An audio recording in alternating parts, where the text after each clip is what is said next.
This morning at my home in southeast Portland, I started the day by reading on my phone about Ukraine and Sudan and Gaza.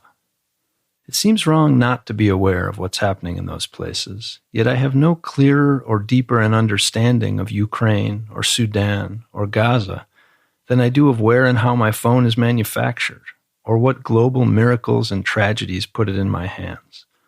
In some small way, I seem to be part of all of these global developments, and they all seem to shape both my private life and our public life. But all of it, the world and its interconnections, seems far too big and complex to navigate. This is one of the many odd things about life in this moment.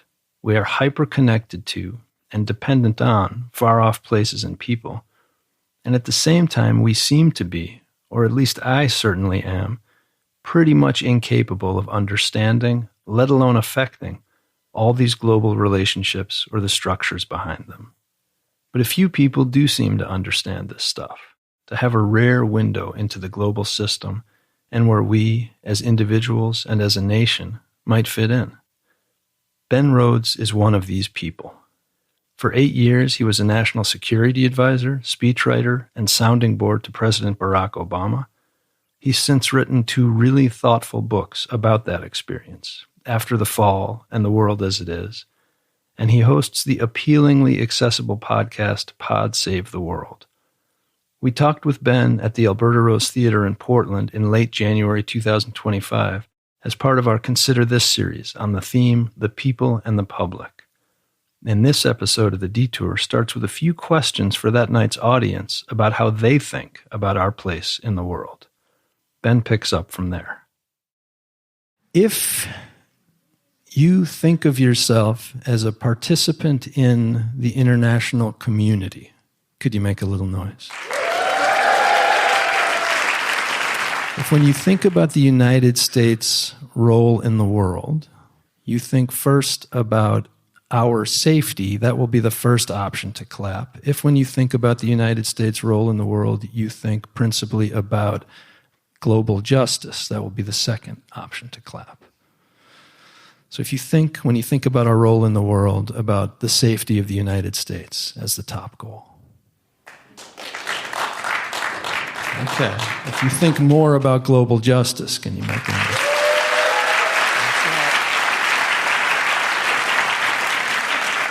I don't know. That's the room. I got it, yeah.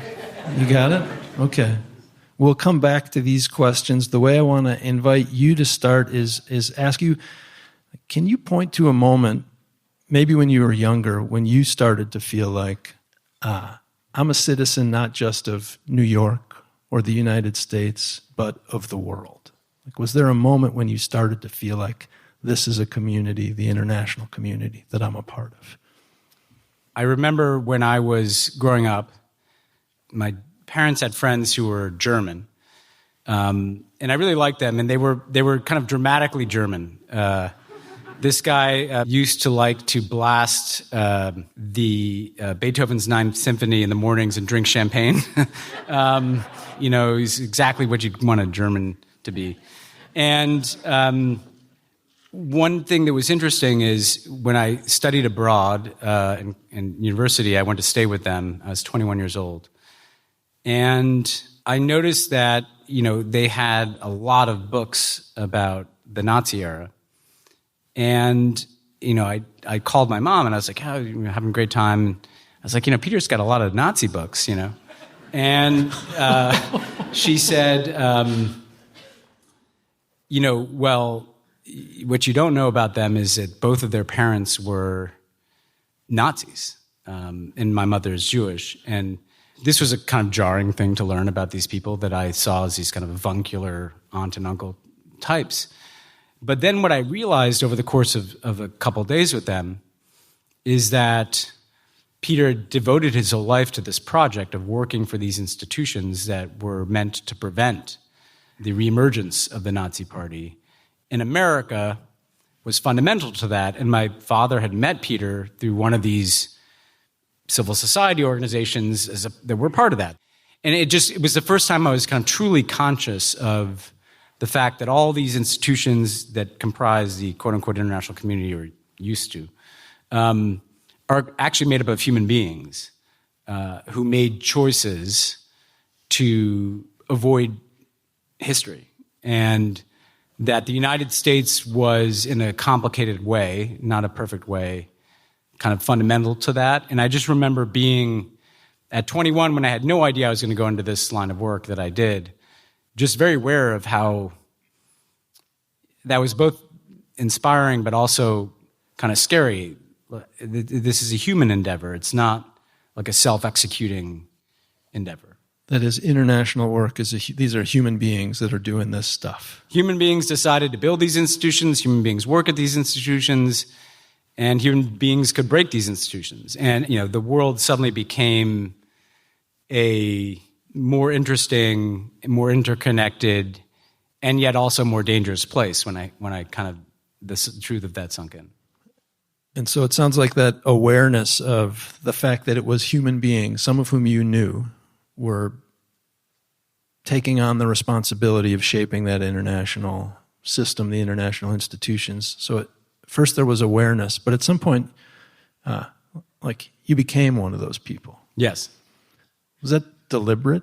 Did you say, I want to be someone who shapes the global public, who shapes the international realm, or did you happen upon it? And let me just say, the reason I'm asking is because that feels, I think for most of us, quite far away.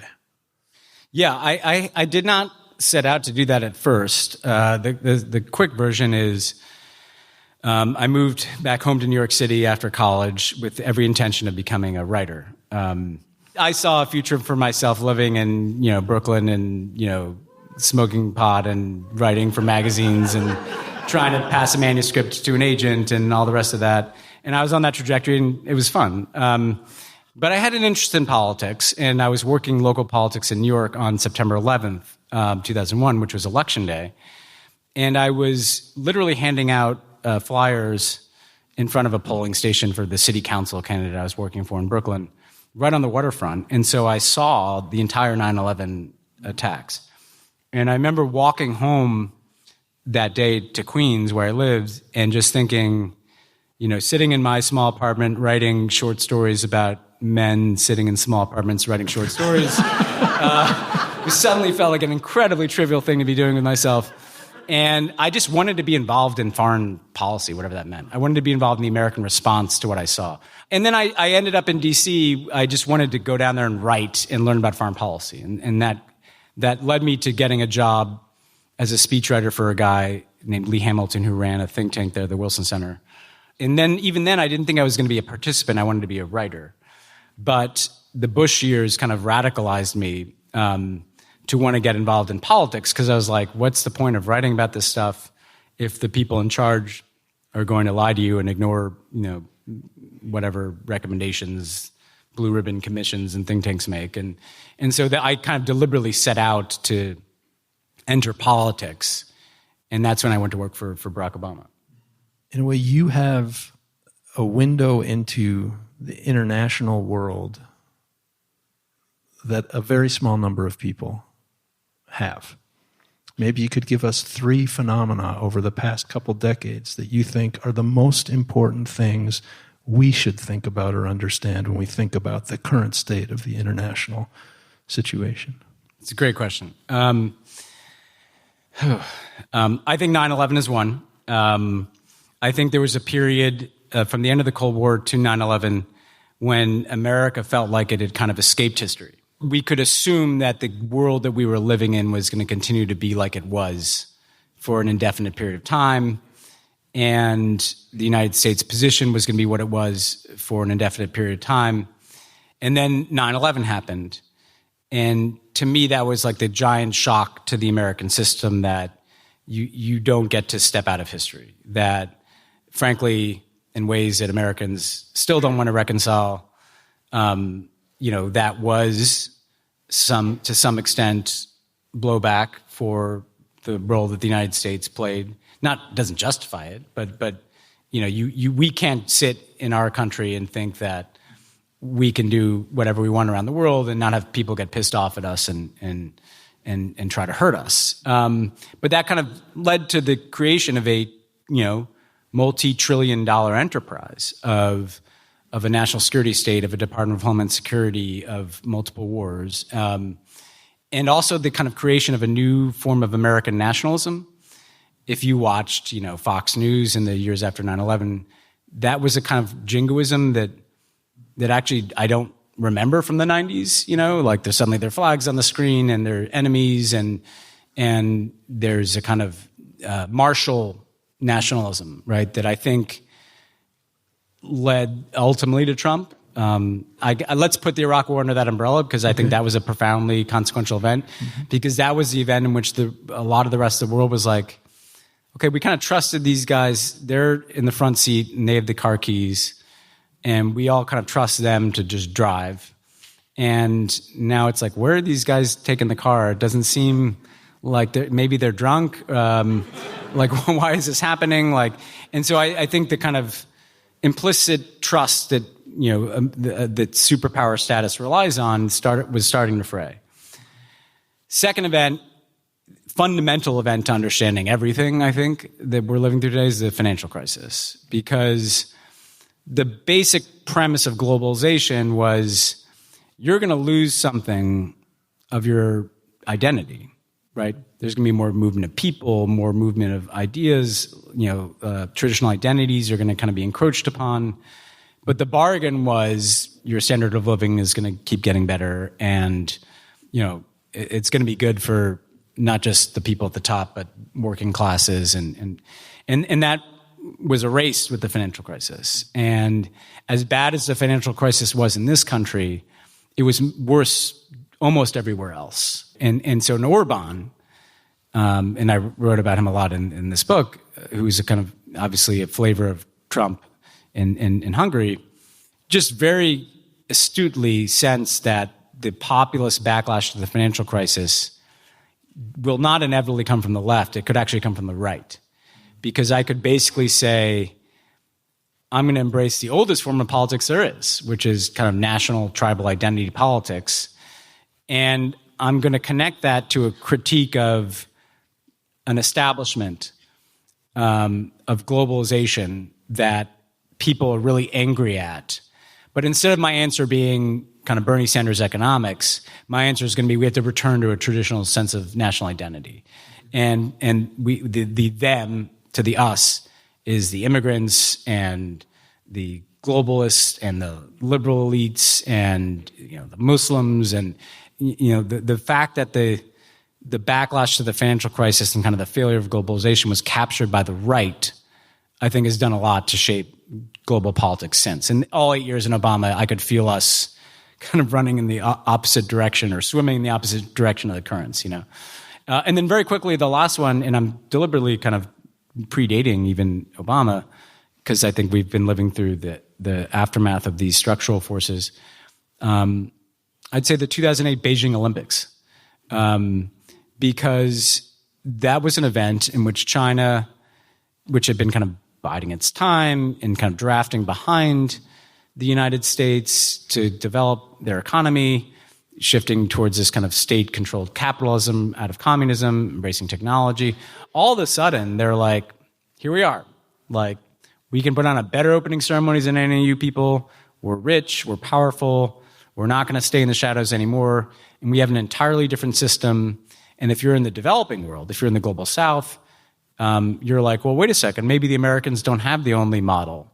And frankly, Americans are kind of jerks to us. And we could be like these people instead. Or we can shop around and we can work with the Americans on some things and the Chinese on others.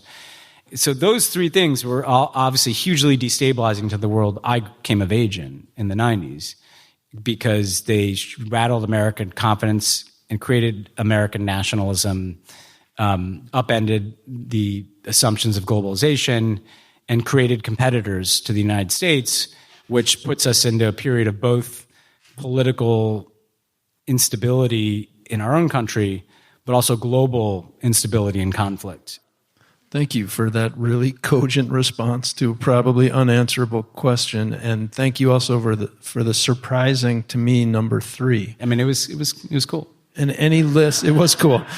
It was cool, but it sounds to me like in all three of those that in a way some of what's happening is perception of a threat which might have been less detectable before. And so I want to ask a question about the idea of threats and the international system. As you were working on national security, were you sorting between friends and enemies? Is there another country that can be considered simply a friend, or is it all threats? I'm a fairly unconventional person to have been, a deputy national security advisor for 8 years, so I acknowledge that. And so I thought less in those terms probably than other people did. They're definitely friends. I mean, and it's very striking. There are kind of three kinds of countries, if I had to generalize, right? If we met with the British, the meaning was, hey, we all agree on what we're trying to do everywhere. Like, what's the play we're running? You're starting from a place of agreement. Then there are countries that, that you have a relationship with where, there's things you're working together on, there are things you disagree on, there are things that they want the United States to be doing, and you're trying to figure out whether you can do it. And that's, a lot of the medium-sized Latin American, Asian, and African nations. And then there, Russia, is an adversary. And every meeting is basically you're going through a list of things where you don't agree and you're just trying to either manage that or be confrontational or try to find some opening to do something. What's interesting is I spent 8 years looking at power from the ultimate inside-out place, from in the Situation Room in the Oval Office or out the window of a motorcade or inside some other government building. I went on every single foreign trip Obama took as president. I've spent 8 years working really hard to reprogram myself to look at power from the outside in. And what I've come to see is that it's not countries that interest me as much as people. And that there are people in countries that are friends of ours that I disagree with, and people in countries that are adversaries of ours that I am very like-minded with. And not that I've figured everything out, but I think that's kind of what's missing, that capacity to kind of not oversimplify things, but to try to find solidarity with people who are like-minded about certain things in different places and build from that. When you talked about, for example, a difficult meeting with your Russian counterparts and trying to figure out what you want to get out of it, I think I want to ask you a question about how clear you had to be around goals in the international system, sort of like the very oversimplified question about safety or justice that people responded to very much on the justice side, which I imagine, and maybe I'm wrong, I imagine that the role of anyone in government is really to focus first on the safety side.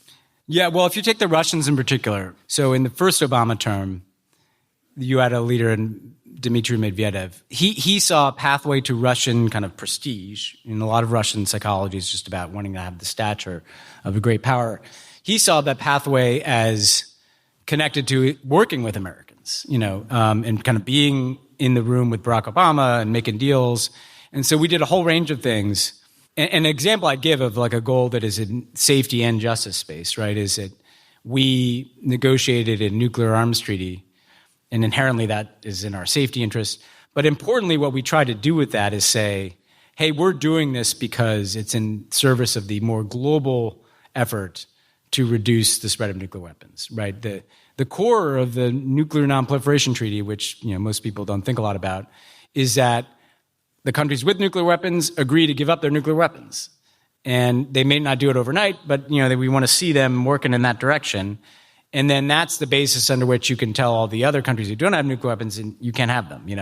We're strengthening a norm so that we can go to other countries and say, let's kind of pressure the Iranians to make an agreement to not develop their nuclear weapons. And Medvedev brought that mentality to a lot of things, even though we couldn't get to yes on everything with him. what was interesting is when Putin came back to power, to put a human element on it, we had heard rumblings that Medvedev wanted to stick around in the presidency, and I think those were true. But ultimately, Putin, yanked the rug out from under him, said, "I'm coming back." And I'll never forget, like the first G8 summit, the first one after Putin was elected. Putin didn't show up, which is typical of Putin, and was kind of a message. And these Medvedev people, this is their last turn on the global stage, and Medvedev was watching like a European soccer game on his iPad the whole time. He's checked out. But the point is, what they knew is what was coming, because when Putin came back, he had no interest in what I just described. It was like, I'm coming back. I'm just not going to work with you guys on anything. And you're just going to have to adjust to a reality in which there's no more arms control, there's no more global cooperation. And it just shifted very quickly. And it was just like one of those pivot points in history, And so while Russia, the country, has its own interests and the human element, right? Like sometimes there's a Vladimir Putin, and that just changes what you can do in the room, So that last comment you just made, sometimes there's Vladimir Putin and you need to respond to that. And what you said about norms a moment ago, I want to keep both of those out, but I also, when you talked about Medvedev watching European soccer, like sometimes it feels like for me, and I think for many people I know, that's about as close as we're going to get. It can feel like this world out there that's very distant from even the public world that many of us find ourselves in all the time. So the question I want to ask is, how do most of us, if at all, bring what we have to bear on that world? At the end of the day, these people wake up and get dressed in the morning, right? They're just like us, these politicians, these political leaders, even these strongmen. And they ultimately are responsive to public opinion in their countries and the world. And if you doubt that, then just consider the amount of effort that is made every day in all parts of the world to make you think that you have no agency in the world.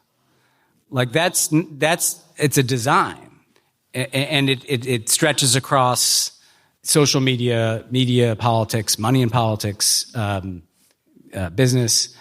But ultimately, all these things are a reflection of where societies are going. And there are things that, are beyond our control. Like I can't end the war in Ukraine, or the war in Gaza. But, a lot of issues actually play out much closer to the ground. If you're interested in a country or an issue or a cause, it's actually much easier to get involved than you think. Or frankly, just understanding the world that you're living in, I think is an act of resistance and of affirmation, because a lot of effort is made to make you not understand the world, And I think the ultimate international community is just people figuring it out for themselves in the spaces where they live, and then acting in ways that will affect the culture over time. And I think the clearest manifestation of that has been on the American right for the last 15 years, where there's been a lot of civil society and organization and solidarity with like-minded, right-wing or far-right parties around the world. Look at what they did. So yeah, there's more ways than you think to kind of plug in. Thank you. That, again, really provocative and helpful response. Understanding.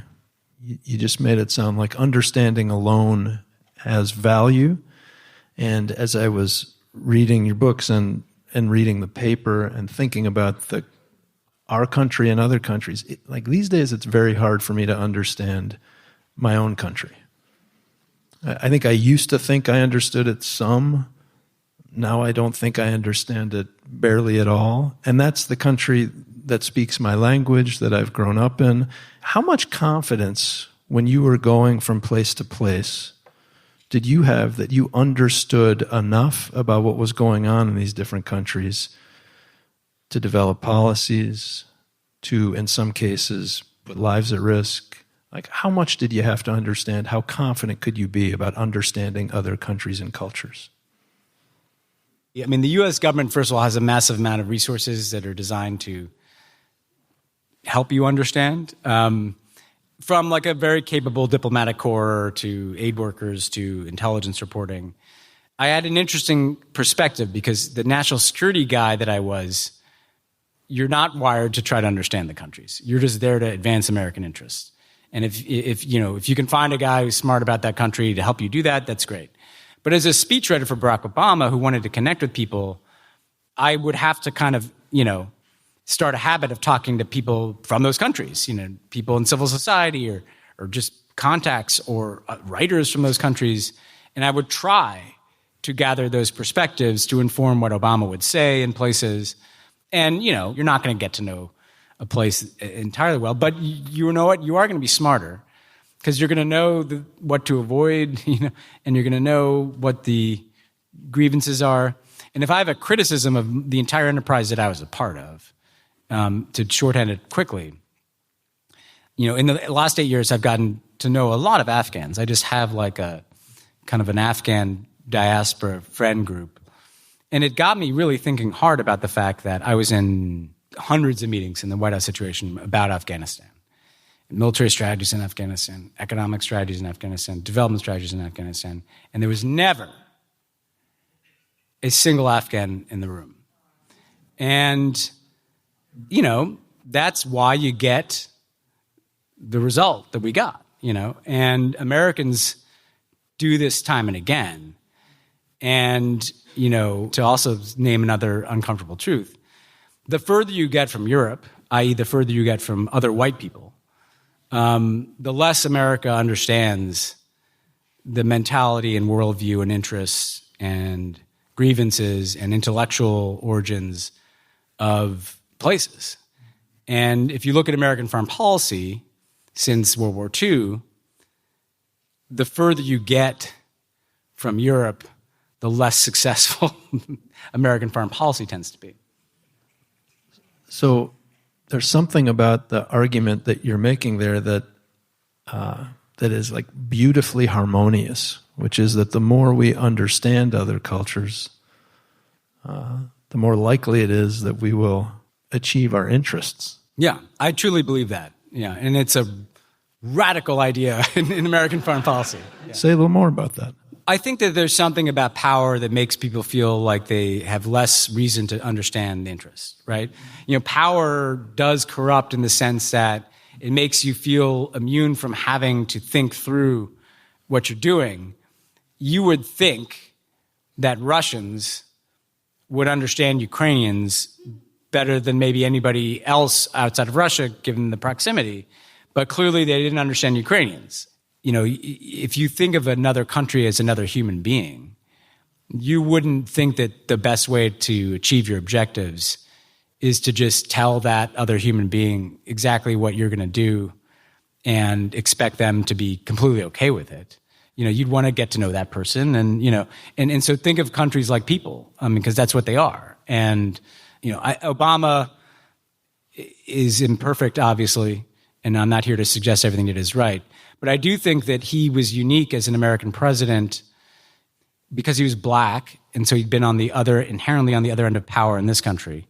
Because he'd lived in Indonesia as a boy, which is a country where the CIA just sponsored a coup that led to hundreds of thousands of deaths.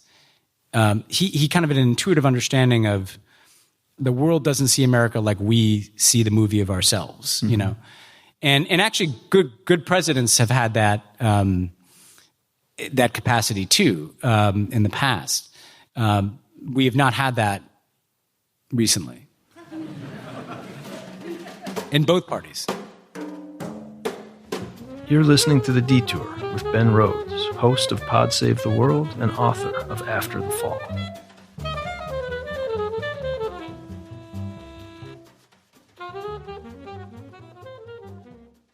So you just said, think of countries like people. What's your read on human nature? What's your read on how nations interact? And should we assume that nations want primarily to understand each other or to compete? Is a version of what like. Is the international system even more cutthroat than it might be between people because it's agglomerations of people and getting back to national identity and borders? Yeah, I mean, if you think about countries like people, the overuse of power works really well until it doesn't. What's amazing about human beings is their complete incapacity to learn that lesson.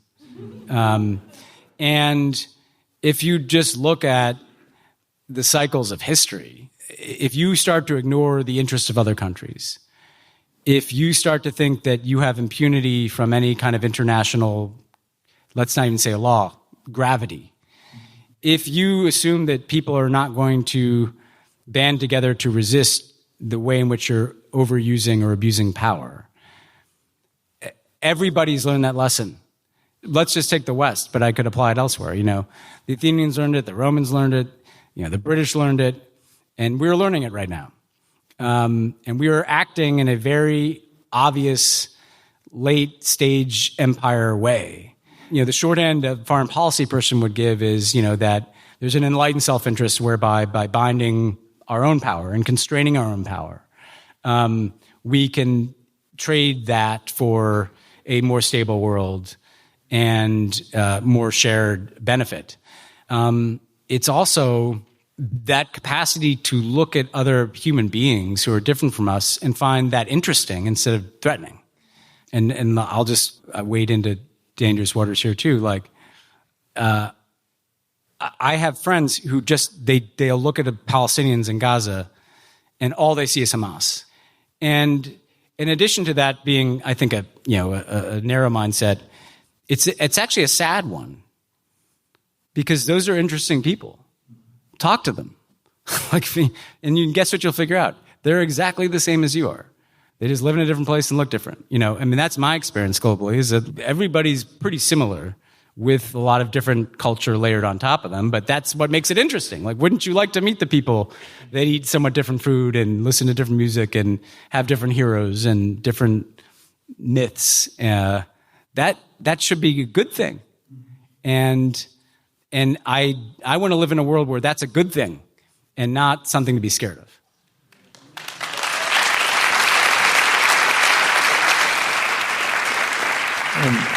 As towards the end of that comment, you talked about the world you wanted to live in, which of course points back to the title of your memoir, The World as It Is, which is different from the world as it ought to be. The title of your more recent book, After the Fall, and even the name of the podcast you work on, Pod Save the World, which is it's a jokey title, but there's nothing jokey about the verb save. And as I was thinking about those three titles and the tenor of your books and the work you've done, there's like a spiritual and moral yearning in it, which feels very unusual to see in the international arena. Yeah, I had to kind of deliberately make a journey the last 8 years, away from a certain way of thinking that I had been wired to think. I had to kind of not just relinquish power, but I had to kind of not want it anymore. So I had to not self-censor how I talked about certain things because maybe 8 years from now it'll be read back to me at a confirmation hearing. I had to be willing to have people who are friends be annoyed, if not mad at me about what I was saying on my podcast, And I don't say the virtue signal because I'm the one who benefited. It was I don't want to be suffocated by the machinery that I came out of 8 years ago. I want to explore what it's like to be in the world in different ways. And I guess, one thing I would say to people who are probably feeling, like I am, is, okay, it's not great. And to take it very seriously, there are people much more vulnerable than me who we need to be very concerned about. At the same time, you don't get to choose the times that you live in. It would be really nice to live in a time where I always felt like the government reflected who I was, where I didn't have to worry about some of these things. But looked at from another way, hey, like, we're in it, we are in a period that matters. And if we all just check out and tune out, we know how those periods end. And this is where I'll differ from kind of where people were in the first Trump term. It's not going to be as simple as like, get out there, therefore, and organize and try to win the next election.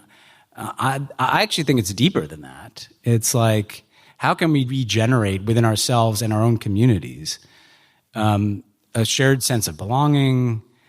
What does it mean to be an American? What does that even mean anymore? I think I could have answered that question easier in 1990 than I could today. And we all kind of need to do this work of thinking about why are we here, and it's not enough to wish somebody else won an election. You have to kind of think about, well, why do I want that person to win the election? Or what kind of person would I like to see who's not running for office? And so, I don't know. I think we have to be asking the bigger questions now. Okay.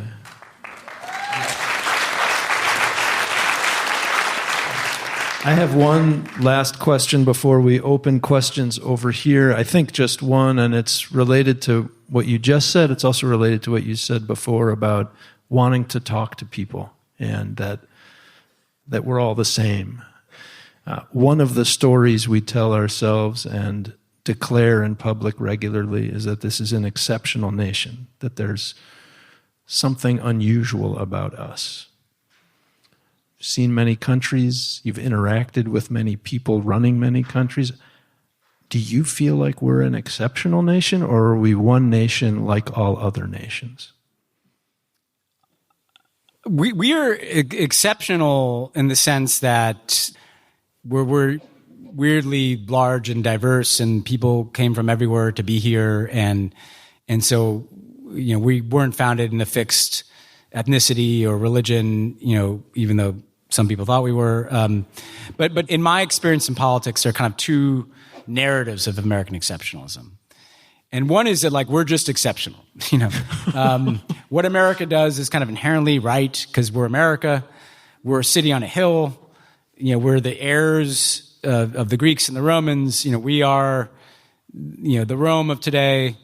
And if we do something wrong, it's still right because we did it. And I know I'm shorthanding it, but I actually think that's what a lot of people believe. That there's something kind of inherently just in our actions.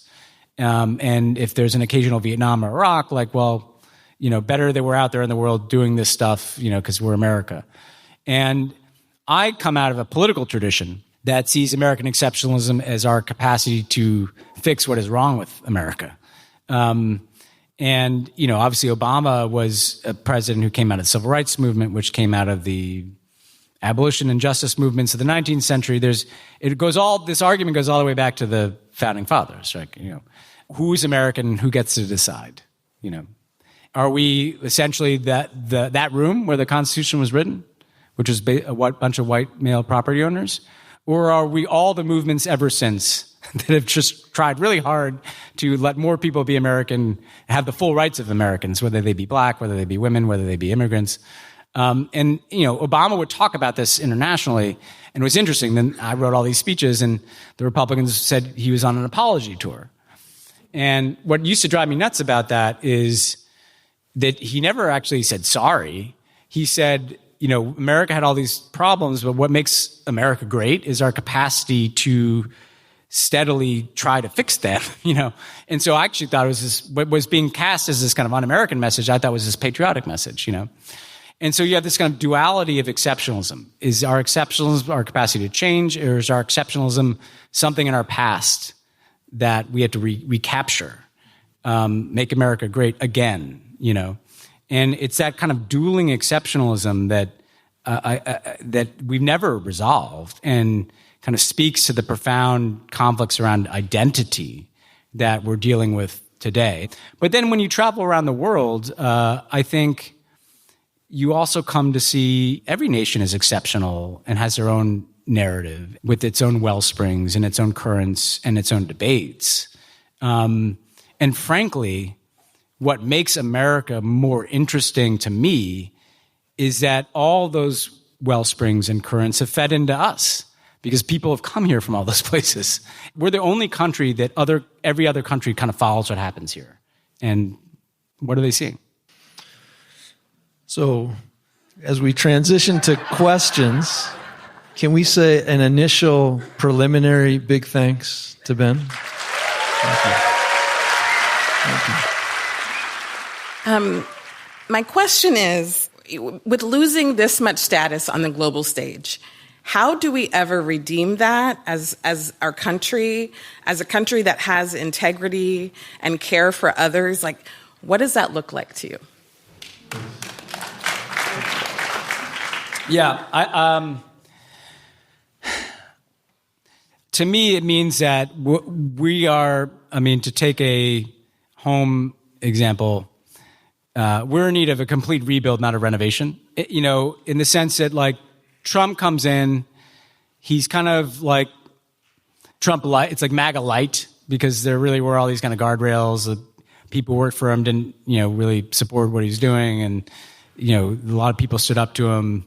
And then, Biden comes in, and the kind of whole premise was, and I'm not being wholly negative because it was understandable premise. We'll just keep doing things the way that they seem to be working before, and that will get us past this. And it clearly didn't, And there are a lot of reasons for that. But the point is that there's no going back. And this is why I made the point about not just winning one election. Like, we have to be thinking about not like what we want to restore or return to. This is like a hurricane coming through. Like, how are we going to rebuild out of this?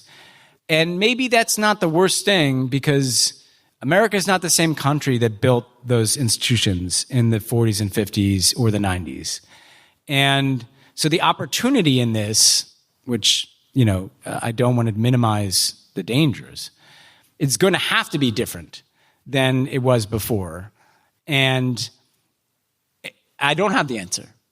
But you know what? Like, we all have to acknowledge that. Like, I have some ideas, but let's start by saying, like, let's be curious about figuring that out together. Earlier in your talk, you were talking about even autocrats, say, are vulnerable to peaceful, broad-based opposition to them. So the first question is, what's the mechanism that makes an autocrat vulnerable to widespread, peaceful opposition? The other part relates to just what you were saying about rethinking what it means to be American and what America could be.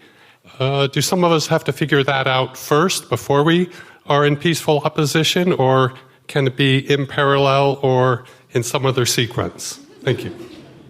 Yeah, so I'd say there are political movements, political protest, political assembly, political speech that matters. But also, there are cultural and socio and economic factors that autocrats are mindful of. If you look at the Chinese Communist Party, it's interesting.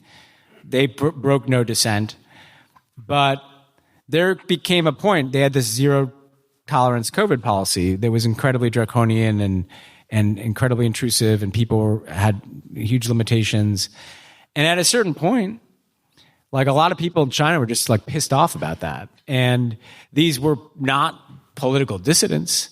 And there was a mood in that country that the Chinese Communist Party changed their COVID policies in like a week, and it was like on a dime. And that was not something that they had planned to do, So the first point is that it's, yes, you want vanguard activists and you need them. But there's a broader sense of public opinion. It's actually often not the protests in the street. It's that kind of mood that can shift over time. And what you constantly find in American history is that there is a movement that has to start to redefine what America is, what it means to be American. And then there's a person that comes along and kind of captures it. To take the Trump example, Trump is impossible without the movement of, the Tea Party and all the work even before that to build a kind of right-wing civil society and energy and there's a lot to that. But then the charismatic figure comes along and there's an army that's already been built, and so I think that we need to remember that it's not just organizers waiting around to be led. It's organizers and people in communities kind of and building movements and making changes. Look, the pendulum's going to swing back. It always does in this country. It swings back and forth. And there'll be another person, and it doesn't have to be Michelle Obama. Like it shouldn't be. It should be someone that we're not thinking of, right? But it's that interplay between civil society and culture that will then make the next politician better. And that's what we need. I want to go back to where we started the evening with the question. And I understand why you posed the question this way. It was like, do you want safety or do you want global justice? Yeah. And my thought was, that's an asshole question. And so, Mr. Rhodes, my question for you is, how much do you think those two overlap? Thank you for the kind question. Look, I'm somebody that believes that a world of justice is a safer world. And I'll never forget, so I negotiated the normalization of relations with Cuba. And we've had this insane policy towards Cuba for 60 years where we just punish the hell out of these people and expect them to embrace democracy. And so my whole premise of this was, like, let's end that policy, open things up, and let the Cubans figure it out, and actually that will inherently be a safer, better thing. And I remember the last week of the Obama administration, I was in Havana and I had dinner with Raul Castro, and we drank a lot. We had like many bottles of rum. I don't know how I managed to do this, but and he was telling all these stories. He's a Castro, he talks a lot, and even more than me. And when I raised Trump, he's like, there was once a Russian general here from Ossetia who had the ability to launch nuclear weapons from Cuba without even telling us. That would have led to the destruction of this island. So I've dealt with worse things than Trump, And so at the end of the dinner, I was like, I just want to ask you, were you guys all communists who wanted to be in the Soviet bloc, or did we kind of, and before I could finish the question, and I believe him. I mean, I'm sure the hardliners will think this is naive Ben Rhodes, but he was pretty drunk. And he looks at me and he pounds on the table and says, it was you. You gave us no option. We had nowhere to go but the Soviets. There was nobody else who would trade with us. There was nobody else who would give us. And I believe that. And oftentimes we do things in the name of safety that make us less safe. And because by pushing them in the arms of Soviets, we got nuclear weapons in Cuba, And so look, my circle is very overlapping. It's not entirely. I might be wrong to some extent because the world is a kind of a tough place too, and people do horrible things to each other, and there's something to the fact that you can't assume good intentions in everybody. You can't, and so that circle, my circle, may be too aligned, but I'm telling you, it's definitely more aligned than the question. Yeah. But you're right to ask it because it actually surfaced this dynamic, right? That was the goal. That was what I was after. I've been in politics. So I just think I overlap them, 80%. And as we go to these last few questions, let's try to make them neither asshole questions nor long questions. Thank you. I'll try, I swear. I feel like since 9/11 until now, the hate for South Asian and as well as like Middle Eastern immigrants has increased overall, just because of the way we look. And no administration, in my opinion, has done enough. So do you see any hopes for these kind of people in the U.S.? Yeah. I agree with you that not every administration has done nearly enough. I think the negative version of the story is tied to 9/11. You know, when a superpower fails to win wars, they increasingly turn to enemies within. So if you were consuming right-wing media the last 20 years, it started, we're going to go off and conquer, the Middle East and win great victories. And when that didn't happen, is when you started to see the lens turn inward. And suddenly we're mad at the people who are here, who are brown or from South Asia, or they're Muslim, or then the border becomes a fixation. And I think the way to build back from that, which is again a common thread of the conversation, is beginning in communities themselves. I don't think this kind of broken brain thing that you would see in certain parts of our politics and media is going to change soon, but communities can have different attitudes towards immigrants. Universities can have different attitudes towards students. Frankly, universities can choose to not be bullied by, Pete Hegseth and the anti-woke, whatever brigades, and be welcoming, because in the end, it's much better. It's kind of boring just, sitting around with a bunch of white people talking to each other in this country. You mentioned this idea of feeling like you were swimming against a current during your 8 years working at the Obama administration. I often also feel like a lot of the things that are going on in our world today were set in motion by things that I had no control over. Yeah. I wasn't born when 9/11 happened, wasn't alive when the Iraq War started. I think I was 3 in 2008. My question is just, to what extent are we victims of history, and to what extent are the thoughts of the people in our communities dictated by these events that we don't have Great control question. over? How old are you? 19. 19. So, two things. When I was 19, it was 1997. Man, think of what's happened since then. The point is, like, things are going to change. Like, a lot is going to happen in the next 20 years. It's totally unpredictable. If things can swing the ways they have before, they can swing back too. And you have to remember that, we keep thinking everything is permanent and inevitable, or all is lost, or all is won, and it's much, everything is more fluid than that. And then my second piece of advice to you is, if there is something that is trying to make you think that you don't have control, that's the thing that you should ignore. So a social media platform that is trying to just feed you a steady diet of some information, don't do that. Seek out other information. There's a lot of forces that are designed to make you feel like the individual doesn't have agency in history, but it does, because it did for them. Look at how much Trump has changed things. That was an individual in history, surfing the backs of a lot of other individuals. And so, seriously, everybody, think about your own interaction on a day-to-day basis with power. It's much more constant than you think it is.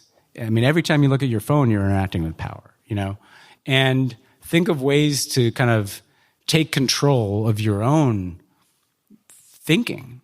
Because you may not get to decide history, but you get to decide how you live in history. Thank you.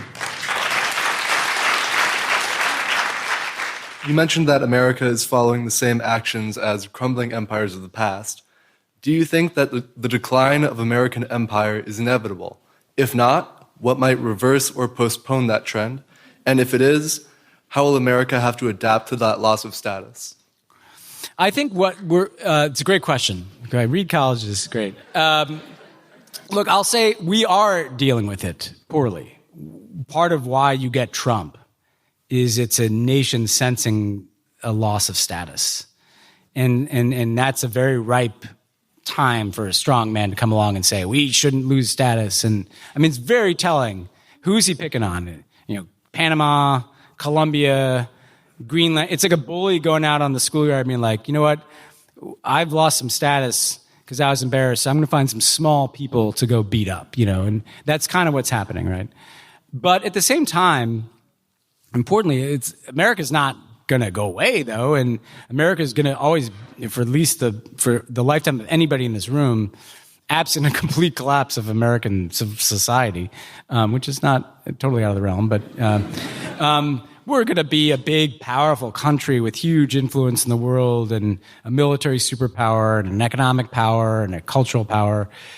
We have to get comfortable with that being enough, with not being able to tell everybody what to do and not being able to kind of pick the governments of smaller countries. Like, we have to let go a little bit, and be okay with that. And I think that's what people are having a hard time with, but it's kind of, we have to psychologically adjust to being in an international community that we aren't necessarily the captain of, but we are important in it. And that's apparently going to take some time. I wanted to ask you a question that I've struggled with a little bit and just thought about a lot, which is, why do people listen to us as a country? Is it because we have these advanced forms of government and fair elections and things like that? Or is it because we can bomb them and destroy their culture? Or is it both? It's all of the above. And it's a really important question. It's a great question to end on, because a lot of people listen to us because they have to, because whether they like it or they don't, stuff we do is going to matter in their lives. We could bomb their country, or their cousin wants to study here, or their undocumented cousin lives here and sends remittances home, or they have a trading relationship with us and terrorists would affect them, or there are very practical reasons why people follow what happens in America. But I will tell you, as someone who's felt the tug of cynicism a lot over the years, I interact with a lot of people in global activism, civil society, a lot. And I've never been anywhere where someone didn't point to something about America that they found motivating, because it's still a pretty radical notion that there's some capacity for social mobility, or that there might be minority figures who can rise to the top of politics or culture or athletics or whatever the thing is. If you think about what people like the absolute most about America, it tends to be culture, right? Music, sports, movies, and all of that culture tends to be the blended America, right? And sometimes it's like expropriation, but whatever you want to think of rock and roll being, or hip hop, it couldn't have emerged out of anywhere other than the kind of weird mix of people that live in America, And people around the world see that, and it has a kind of powerful psychological grip. One way to think about these identity issues is to kind of step back and be like, well, what do I love about American identity and culture? And how do I build out from that in trying to reconstruct an American identity that makes sense to me?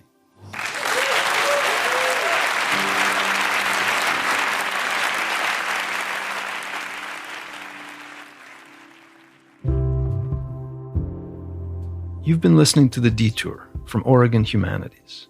Anna McLean is our new producer. Welcome, Anna. We're delighted you're here. Anna is succeeding The Detour's founding producer, Kieran Bond. Thank you, Kieran, for all you brought to the show and to everyone you've worked with. Alexander Sylvester, Karina Brisky, and Ben Waterhouse are our assistant producers. Kyle Gilmer is our audio engineer. This is Adam Davis. Thank you for listening. See you next time.